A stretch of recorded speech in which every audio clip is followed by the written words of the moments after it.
hesabu za kutoroka matabu ni mjaze kikapu.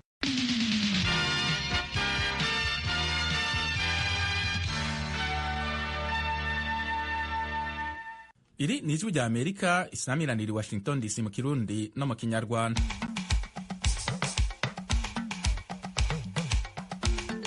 Radio ijwi rya Amerika isamiranira Washington DC mu Kirundi n'ikinyarwanda. Kuri mikro muzindukanye nanje Fidel Niyongabo. Mukanya nkuko bisanzwe ku munsi wa gatandatu turahera ku makuru y'akarere k'ibiyaga binini vya Afrika. Inyuma y'ayo makuru turabashikiriza ikiganiro iwanyu mu ntara. Inyuma yaco duce tubashikiriza ikiganiro c'umuziki.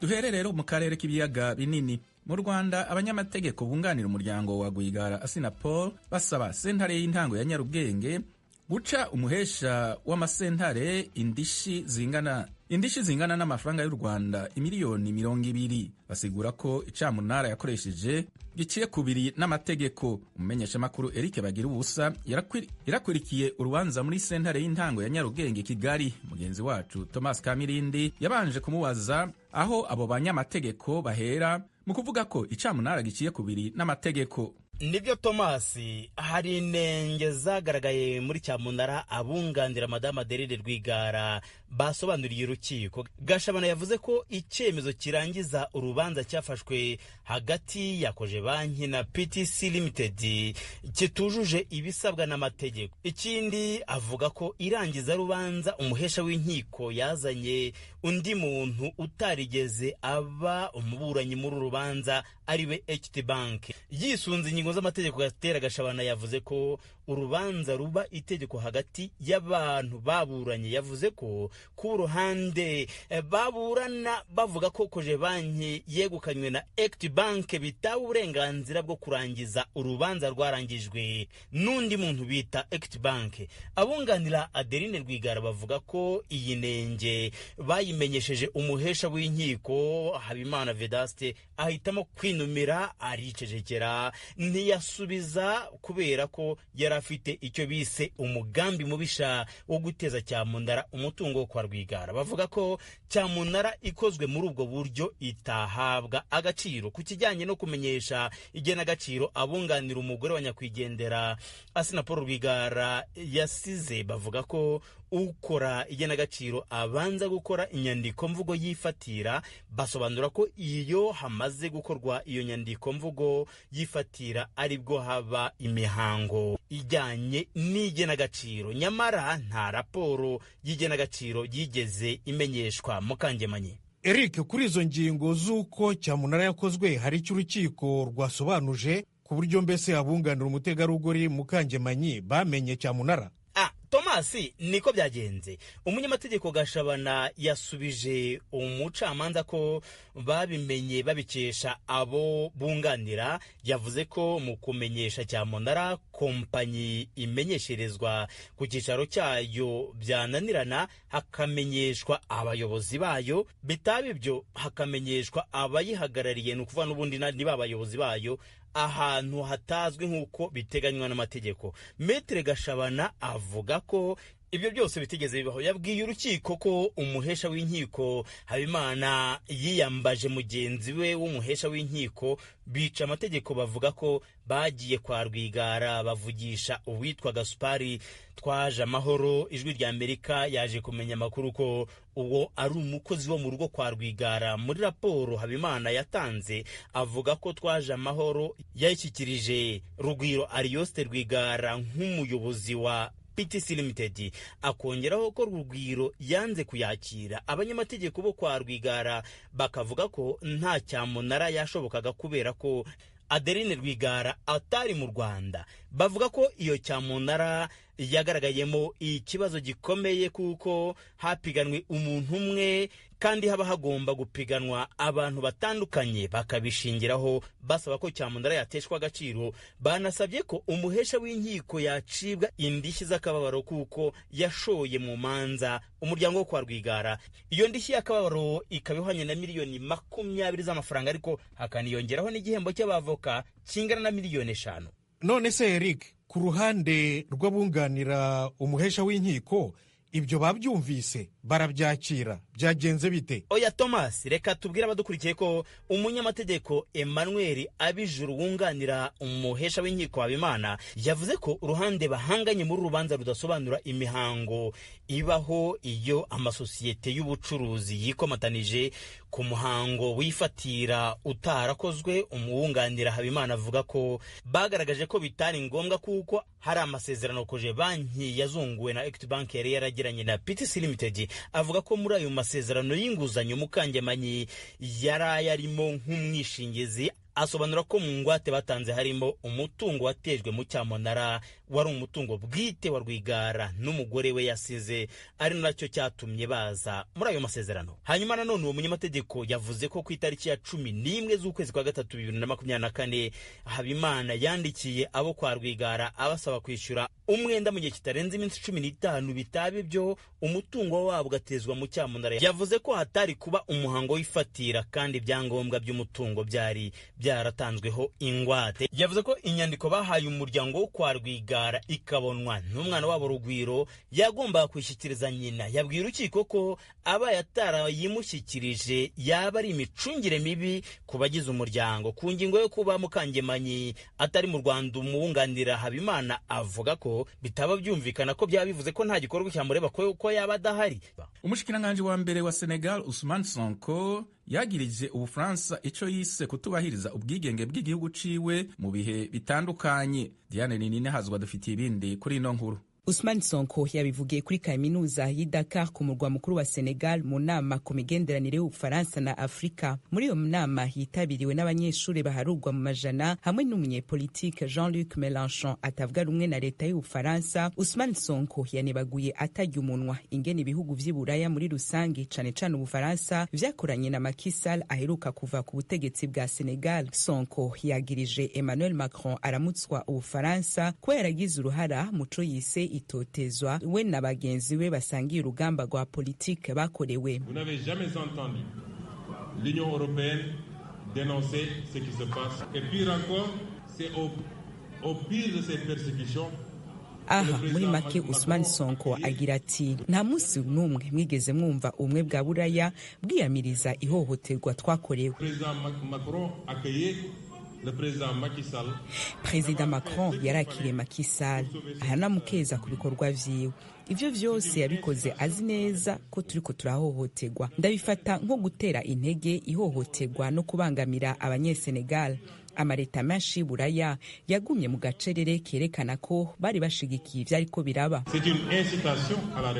Ousmane Sonko yavuze ko mu bindi abantu bakwiye kwibaza ku Bufaransa harimo igituma ico gihugu kigifisa amakambi ya gisirikare mu bihugu bitandukanye vya Afrika, ingaruka izo nteko z'Ubufaransa zigira ku bwigenge bw'ibihugu ziba zirimwo n'ibindi. Umushikiranganje wa mbere wa Senegal Ousmane Sonko yanagirije muri rusangi ibihugu vy'i Buraya gukoresha kamwana wa mama muri politiki yabwo mu karere ka Sahel, cane cane muri Mali, Burkina Faso na Niger, ibihugu biheruka kubamwo za kudeta. Mu majambo yewe yagize ati abo mwumva batera ivyatsi ibihugu biri mu ntwaro ya gisirikare bifatwa nk'ibitwaza umukazo ni nabo basubira mu bihugu bitarangwamwo demokarasi igihe cose bakeneye inyungu zabo kugira ngo bironkere ipeteroli. Ivyo sivyo kwihanganira. Ibihano vyafatiwe bagenzi bacu muri Sahel na karenganyo ntituzohesha kuvugira bene wacu muri Sahel. Ijambo rya Ousmane Sonko niryo rya mbere rirerire kandi ririmo politiki avugiye ku mugaragaro kuva aja ku butegetsi. Abaryumvirije baja baracishamwo bakoma amashi.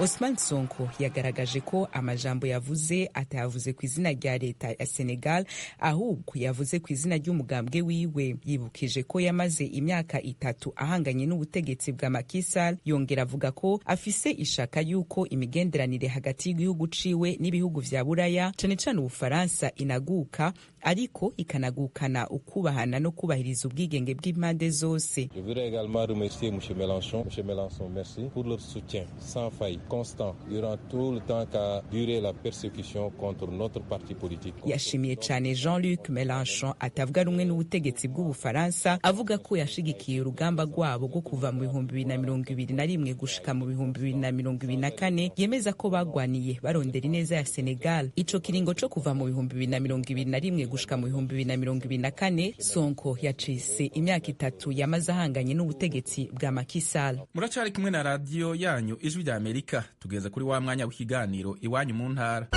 Iwanyu mu ntara. Tuyagire mwisanzuye kwijwi rya Amerika. Ni kuva kuwa mbere gushika kuwa gatanu, kuva isaha 7 gushika isaha 7 n'igice z'umutaga. Iwanyu mu ntara, iwanyu mu ntara, iwanyu mu ntara.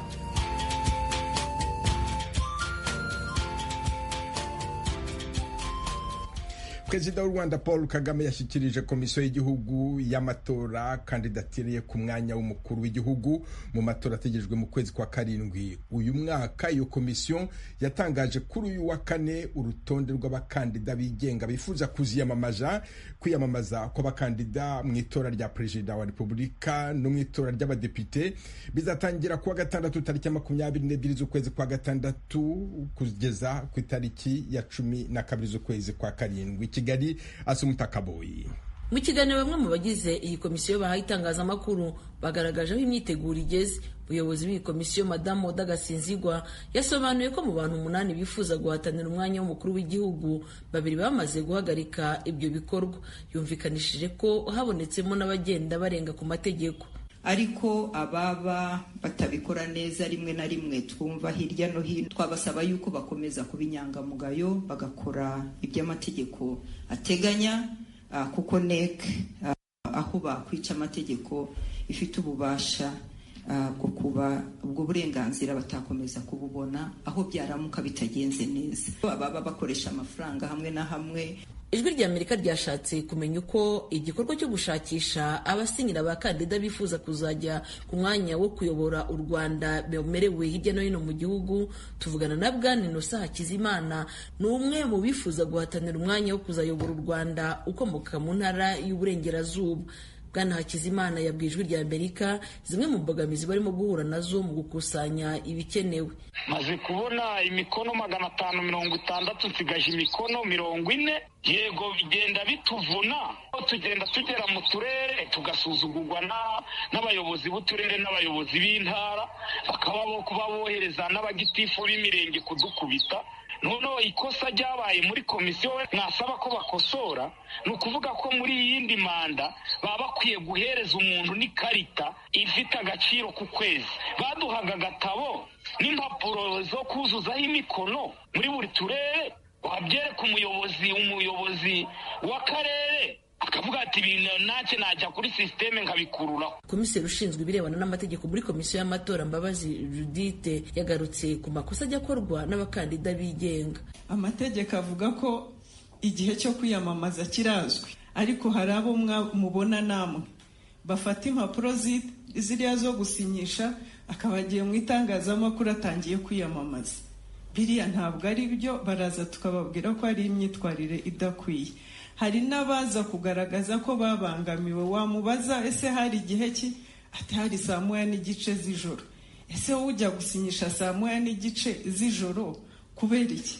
Kuki utagarukira igihe ushobora kubona umuntu abantu bakubona ku manywa? Iyo ugiye gusinyisha nijoro nawe ubwawe uba wikururira ibibazo. Wagiye gusinyisha mu kabari, ushobora guhurirayo n'abantu binywereye batagushyigikiye bakakwiba. Kugeza ubu iyi komisiyo yibukije ibyo buri mukandida perezida na kandida depite basabwa kuzuza. Judith Mbabazi ashinzwe amategeko muri iyi komisiyo. Bisabwa rero kuri iyo myanya yombi, kuri perezida wa repubulika hariho kuba ari umunyarwanda ufite ubwenegihugu nyarwanda bw'inkomoko, kuba nta bundi bwenegihugu afite, kuba ari indakemwa mu myifatire no mu mibanire n'abandi bantu, atarigeze akatirwa burundu igihano kingana cyangwa kirenze amezi 6, atarambuwe n'inkiko, uburenganzira mbonezamubano n'ubwa politiki. Aho ni kuri perezida wa repubulika. Umwihariko twumvisemo cyane harimo imyaka ibiri butandukaneho n'abadepite, harimo imyaka 35 y'amavuko, mu gihe ku badepite ari imyaka 21 y'amavuko. Komisiyo y'igihugu y'amatora yasobanuye ko guhera ku itariki ya 17 z'ukwezi kwa gatanu uyu mwaka izatangira kwakira kandidatire z'abifuza kwiyamamaza ku myanya inyuranye, bikazarangira tariki ya 30 z'uku kwezi. Kwiyamamaza kw'abakandida mu itora rya perezida wa repubulika no mu itora ry'abadepite bizatangira kuwa gatandatu tariki 22 z'ukwezi kwa gatandatu uyu mwaka, bisozwe tariki ya 12 z'ukwezi kwa karindwi. Abanyamakuru bifuje kumenya ibikunda kuvuga ko komisiyo y'igihugu y'amatora itigenga, ariko basubizwa ko komisiyo y'igihugu yigenga mu bikorwa byayo byose nk'uko byemejwe n'amategeko. Ibindi bibazo byagarutsweho ni iby'abakandida bigenga batangiye kujya gushakisha imikono y'abantu bagera kuri 600 mu gihugu hose. Bamwe bagaragaje ko ari igikorwa kivunanye, gusa abayobozi ba komisiyo y'igihugu y'amatora berekana ko utakwifuza kuba perezida w'igihugu udashobora no kubona imikono y'abantu 600. Assumpta Kaboyi, Ijwi ry'Amerika, i Kigali. Umukozi w'ishyirahamwe ryita ku burenganzira bwa kiremwamuntu Human Rights Watch rifite icyicaro i Washington DC muri Amerika yangiwe kwinjira ku butaka bw'u Rwanda. Clementine Domonjwa ukora ubushakashatsi yageze i Kigali kuwa mbere w'iki cyumweru, agiye mu manama anyuranye ahita asubizwa i Nairobi. Navuganye nawe atangira ambwira icyari kimujyanye mu Rwanda. Donc j'ai essayé de me rendre au Rwanda lundi matin. Pour des réunions de plaidoyer avec des ambassades. Nagerageje kujya mu Rwanda kuwa mbere mu gitondo, ngiye mu manama anyuranye nagombaga kugirana na za ambasade i Kigali nk'uko nabikoze kenshi mu bihe byashize. Nk'uko nabigenzaga mbere, nandikiye Minisiteri y'Ubutabera bamenyesha ko nzasura u Rwanda kandi mbasaba ko twakorana amanama. Ntibansubije kubera ko n'ubundi badakunda gusubiza. Nahisemo rero kujya i Kigali, ariko banyangiye kwinjira ngeze ku kibuga. Du coup, j'ai quand même été de me rendre à Kigali. On m'a refusé l'entrée à l'arrivée à l'aéroport. Nizihe mpamvu se baguhaye bakubwira ko utemerewe kwinjira mu Rwanda? On m'a simplement dit que je n'étais pas la bienvenue au Rwanda. Gusa ko batampaye ikaze mu Rwanda. Nabajije impamvu, bambwira gusa ko ari impamvu zireba binjira n'abasohoka. Kandi rero n'urupapuro bampaye ngeze i Nairobi rwari rwanditseho ko ari impamvu zireba binjira n'abasohoka, ariko sobanuye impamvu niyo. Ni wowe wari usigaye utuma Human Rights Watch ivuga ko ikorera mu Rwanda. Kuva ubu muzajya mukorana mute? Ça fait des années, ça fait plusieurs années que Human Rights Watch travaille au Rwanda, même depuis plus de 30 ans. Je suis la 4e chercheuse à se voir refuser l'entrée au pays. Donc pour Human Rights Watch, nous allons continuer le travail. Human Rights Watch imaze imyaka irenga 30 ikorera mu Rwanda. Ndi umushakashatsi wa 4 wangiye kwinjira mu Rwanda. Kuri Human Rights Watch tuzakomeza akazi kacu. Turifuza gusubira gukorera i Kigali, tugahura na leta nk'uko tubikora mu bindi bihugu, tukabasangiza imyanzuro y'amaraporo dukora, nabo bakagira icyo babivugaho. Tuzakomeza dushaka uko twaganira na leta y'u Rwanda. Ntabwo bizatubuza gukora ubushakashatsi bwacu no gutangaza amaraporo nubwo bwose banyangiye kwinjira. Mais ça nous empêchera pas de faire notre recherche et de continuer de publier des rapports même maintenant que je me suis vu refuser l'entrée. Clementine Domonjwa, umushakashatsi wa Human Rights Watch, ishyirahamwe rirengera uburenganzira bwa kiremwamuntu. Muri Tanzania umubare w'abana bapfa bari munsi y'imyaka 5 kubera kubura ubuvuzi bukwiye wariyongereye mu nkambi y'Abarundi ya Nyarugusu. Inkuru irambuye James Jovin. Ibyo bitigiri byashyikirijwe n'umuyobozi ashinzwe impunzi muri Minisiteri y'Ubutegetsi bw'igihugu cya Tanzania, Bwana Sudi Mwakibasi, mu nama yahuje leta ya Tanzania, amashyirahamwe n'impunzi z'Abarundi yabereye hagati mu nkambi ya Nyarugusu kuri wa kane. Bwana Sudi yemeza ko amatohoza aheruka gukorwa n'igisata cy'ubuvuzi mu nkambi ya Nyarugusu yerekanye ko abana barenga gato 8 bari munsi y'imyaka 5 bicwa n'indwara zitandukanye harimo malaria buri mwaka. Hashingiwe kuri ubwo bushakashatsi, ibyo biterwa hanini n'ubukene bw'imiti mu mavuriro, abaganga bake no kubura imfashanyo z'imisegetera mu miryango. Kambi ya Nyarugusu, vifo vya watoto chini ya miaka 5, namba inatisha, idadi kubwa sana. Mwikambi ya Nyarugusu abana bapfa bari munsi y'imyaka 5, igitigiri kirateye ubwoba cyane, igitigiri cyariyongereye cyane. Idadi ya mahitaji kwenye usaidizi wa kibinadamu ni kubwa mno. Igitigiri kibikenewe kubijanye no gufasha kiremwa muntu, igitigiri ni kinini cyane. ngorane, wakati uwezo wa kuhudumia hayo mahitaji ni mdogo sana. Mu gihe ubushobozi bwo gutorera umuti izo ngorane ubushobozi ari buto cyane. Hali ya afya ikoje kambini? Ibijyanye n'amagara y'abantu bimeze gute mu ikambi? Hali mkienda kwenye zahanati ikoje? Iyo mugiye ku madispensaire bimeze gute? Hakuna dawa. Nta miti hari. Hakuna madaktari. N'abaganga bahari. Kwa nini? Kubera iki? Hamna hela. Nta mahera hari. Mu gihe bitigiri by'abana bapfa bitera byiyongera buri mwaka mu nkambi za Nduta na Nyarugusu, Sudi Mwakibasi yumvikanisha ko leta ya Tanzania atamigambi ifise yo kugabanya cibure gukemura ico kibazo. Naangukia kwenye kundi ambalo halistahili usaidizi wa kibinadamu. Namwe mugwa mu mugwi utakeneye ifashanyo z'agateka kazi na muntu, ifashanyo za kimuntu. Kwa sababu Burundi ni salama. Kubera yuko mu Burundi haratekanye. Kinachotakiwa ni kujiandikisha kurejea. Igikenewe ni kwiyandikisha mugahunguka. Gusa umwe mu mpunzi z'abarundi yitabiriye iyo nama asanga ko leta ya Tanzania atakuntu izoja imbere y'amakungu yishimira ko yafashije impunzi z'abarundi mu gihe biboneka ko iriko irabanyanga agateka kazi na muntu no kudatanga imfashanyo zikwiye bituma abana bariko barapfa ku bwinshi. Ego mwatubwiye yuko abana batoyi bapfa ku bwinshi ngaha mu nkambi, ariko niki tuzagishika mu Burundi twivunire ko Tanzania yatwagiriye neza. Nariya mu gihugu nashaka gushika bakabwira ati igihugu ni nziza mukaryama ukwezi amezi abiri, ariko ntimushobora kumenya ikiri ndani y'umunyagihugu. Nyuma y'iyo nama twaganiriye na zimwe mu mpunzi zahungiye mu nkambi ya Nyarugusu zitubwira uko byifashe mu mavuriro muri iki gihe imfashanyo y'imiti yagabanijwe ku rugero rukabije. Iyo bakwakiye rero ukaza kwigana indwara ukuntu bimeze, iyo biganiye irya miti baguhaye baguhereza ubumanyi bubiri canke butatu nyene bumaze, hanyuma rero umuntu rero agaca ataha. Naho urumva utaha muhira hari igihe umuhereza nyabumanyi butatu baguhaye ntimumufatire. Kwenda ratonze iminsi 3 ntwaye umucyuko ngaho akurikirwa n'uyo zaze birambabaza gose kwera. Niho ndaciye ndifumurira ko nyene sinsubire ko nukutandaza kuvurirwayo.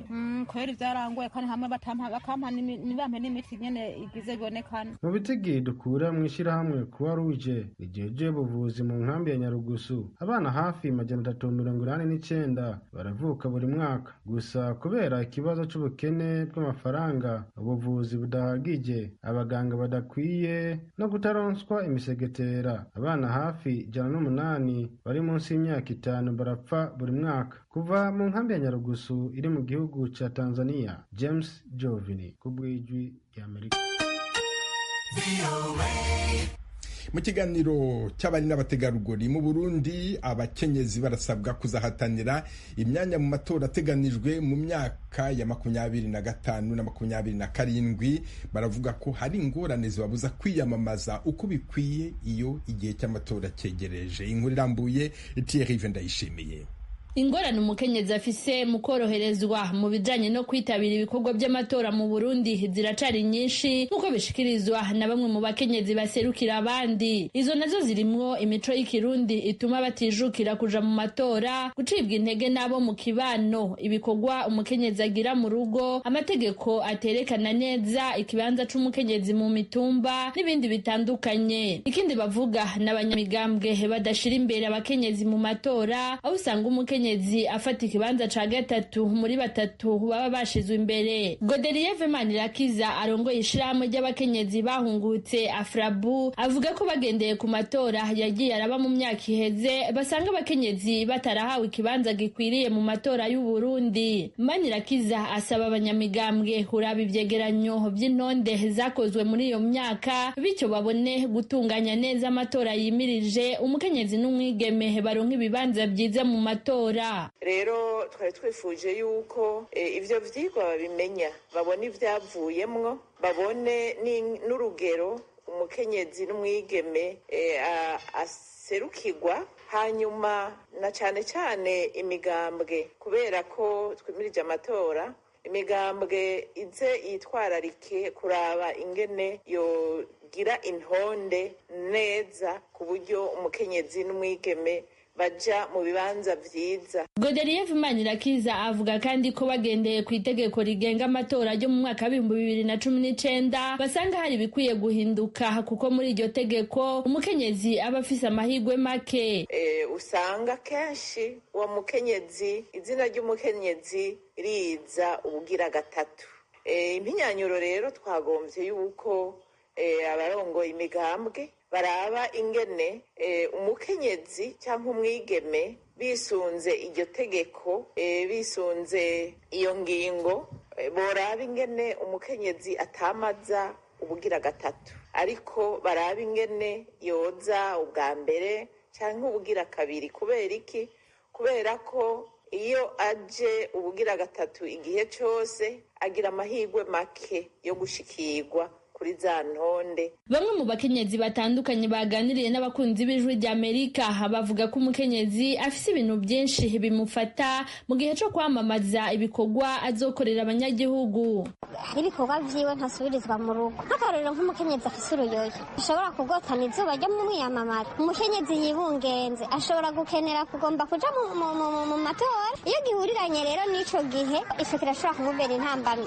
Ikindi nuko ntibuye arihe imigambwe imwe usanga itakiwe neza, asanga umugore w'umusenere ntiyorohewe ahari yavyifuza kuzoja mu matora mugabo ayo matora ntayajemo. Ikindi bavuga ni uburyo buke baba bafise, aho usanga ico gihe co kwiyamamaza kigera bakabura uko bashika mu banyagihugu mu bice bitandukanye. Ashobora kuba atamikoro afise, uburyo bukene bukamubuza, uburyo burashobora kumubera intambamyi akabura ngene ashobora kwitabira ayo matora kubera ata buryo afise. Ibyo bakenyezi bavuga biremezwa kandi na Godelieve Manirakiza aserukira abakenyezi. Manirakiza avuga ko hari abaca intege abakenyezi n'abakobwa bafashe ya mbere mu kuja mu matora baharanira kuja mu bibanza bifata ingingo. Hari intege nke mu kwitoza, ariko izo ntege nke nazo bazigira kubera ko hariho ababaca intege nyene, hariho ababikorera ko ugasanga nk'umukenyezi agiye imbere